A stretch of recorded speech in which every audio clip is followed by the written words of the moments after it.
everyone, welcome back to Sunny Life channel. Thank you so much guys for tuning in.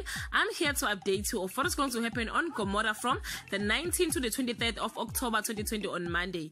Sodo and Tati finally gets rid of Mohado. Langa is jealous of Ntokozo's relationship with Melusi. Gladys is worried about Mohado going AWOL on Tuesday. Langa, Teddy and Ntokozo make their families proud when they continue to make breakthrough with their business. Tati's dark secret continue to haunt him on Wednesday. Sodo does her best to try and keep Tati from unraveling. An old friend of Melusi comes into town and capture the attention of many in Gomora on Thursday. Tati discovers Detective Mahlasela is getting closer to uncovering the truth.